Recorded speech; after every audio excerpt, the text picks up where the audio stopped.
All right, good evening, class. So I'd like to welcome everybody to our RIE, Research in Education. And this evening, I'd like to introduce to you our lesson, which is Introduction to Research. I won't be very long because I know that students do not really want to stay and watch video, even if these are video lessons. So I will just summarize this presentation. Hopefully, it will not last longer than 30 minutes. I just wanted to get the very basics of research. Okay, so I want you to pay attention because after this, I'm going to give a quiz on the discussion. I'll just leave it in our Google Classroom. Okay, so I hope you have already read the orientation that I uploaded last time in our Google Classroom. Be sure that you know the rules so that you won't ask questions after the fact. For example, something happened and then you're not aware of it and then you ask me questions. I won't answer that anymore because that's already been discussed in the orientation. It's already been uploaded. All right, so this is introduction to research. So what is research? Research comes from the root word search. And we have the prefix, which is re. So re means again, and search is to find. So research is a process of finding answers to questions. We say that it is a process because you do it step by step. It is scientific because there is a plan. It is organized. It is systematically done. For example, I told you, okay, class, I wanted to ask you to research about the different types of plants. Okay. If you search in Google and presto, you found the different types of plants. Is that research? Okay, some of you answered yes. The others answered no. The others are neutral. They don't know whether it is a yes or a no. So the answer to that question is no. It's not research. If I ask you to look for something, you used Google and you found the answer, automatically that's not research. You simply searched, but it is not equivalent to researching. Remember that what separates research from a simple Google search is that in research, you follow a systematic process. There is organization of data. There is a procedure that you follow in doing the search. It is a much more deeper kind of finding answers to questions. So not all questions can be answered by research in the sense that the questions that are very shallow can be answered by simply Googling it from the internet. Okay, so I hope the difference between a Google search and research is made clear on you today.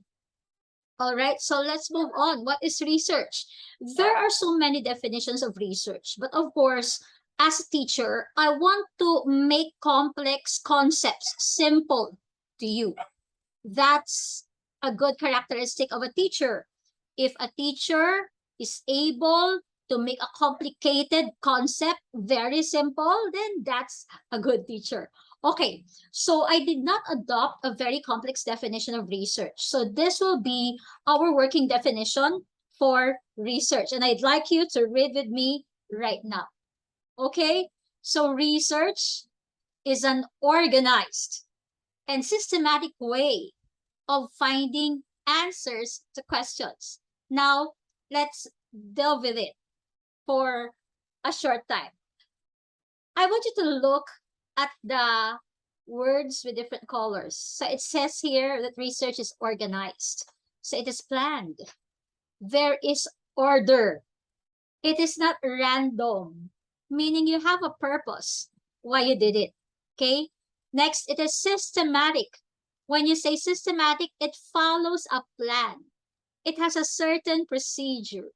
There is a method that you are following step by step. That is what systematic means. And then finding answers. The goal of research is to find answers. That's why you're searching again and again. Because what you want to do is to find answers. Find answers to what? The questions that you may have about a particular field. And in this sense, the field is education. That's why our topic is research in education. So research always has to start with a problem, with a question that you can easily find the answer to, the reason why you are conducting research. Okay, so that's research. I hope that it is very easy for you and I have made it simpler for you to really grasp its meaning.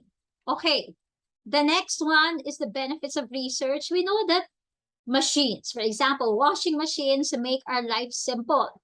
That is an example of research. Without applied research, there would be no inventions, okay?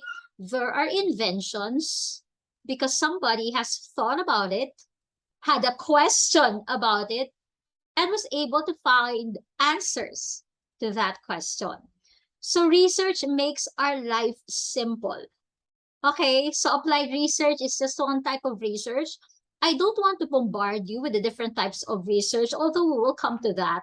But this is just introductory, and I want you to remove the fear of research. If there is anybody who does not like research, I want you to get it out of your head. Actually, research is easy, but it's the explanation that makes it difficult. That's why I'm trying to give it to you in the most simple way. Okay, one of the benefits of research is that it strengthens critical thinking. If you want to test the capacity, the skills developed by students, for example, in critical thinking, then the best way to give in order to test that is research. That's why in your third year now, research is given to you so that you would be able to apply the concepts and theories that you have learned in the last 2 years of your schooling.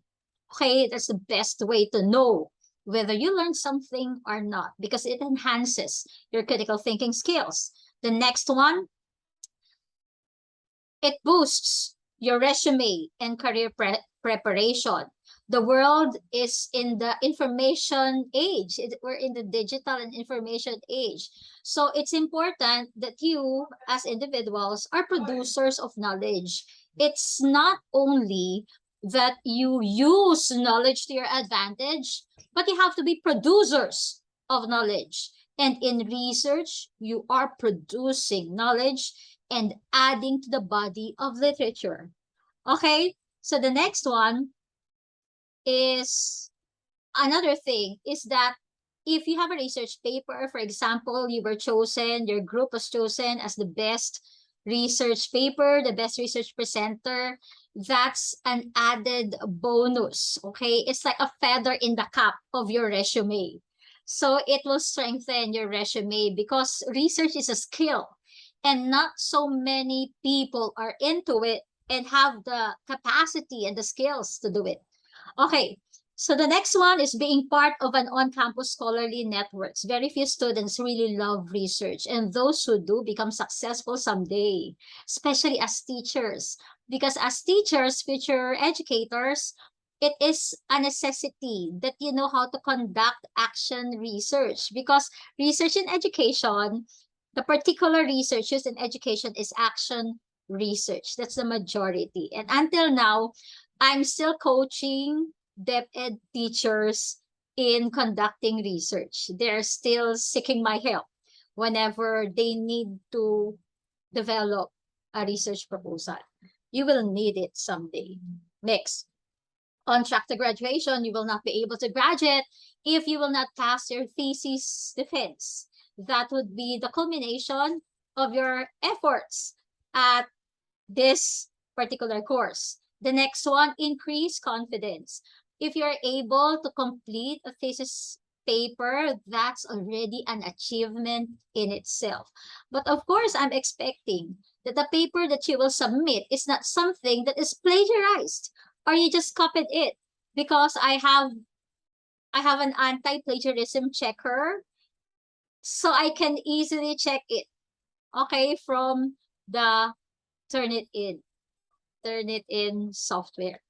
Okay, it increases your confidence because after you completed your research paper, you will have to defend it. And defending it is really a rigorous process. It's like coming out of the eye of a needle if you're able to pass your thesis. The next one is relationships with faculty, mentors, and peer researchers. You will have to be mentored by your advisors when you do your research. That's why it's important that you get to be assigned to an advisor who is competent at doing research, and that you establish communication, you talk to your advisor, and you build relationship with them. Because without their comments and suggestions, you won't be successful in research. The next one is opportunity to publish. There is money in research. Actually, the last time that I was able to publish in research, I was paid 65,000 pesos because I was able to publish in a high-level journal. It's called Scopus Index Journal. And very few scholars are able to publish in them because the acceptance rate is only 10%. So I'm really thankful that I was able to publish in a Scopus Index journal. And because I was able to publish, I was paid 65,000 pesos. Imagine, there's money in research. The next one, it increases the probability and getting accepted in a graduate program. As educators, you are lifelong learners. After your bachelor's degree, it's a must that you enroll again to an advanced course like the master's degree. So if you have a research already in your undergrad, then that's a plus point for you to be easily accepted in the graduate school program. Okay.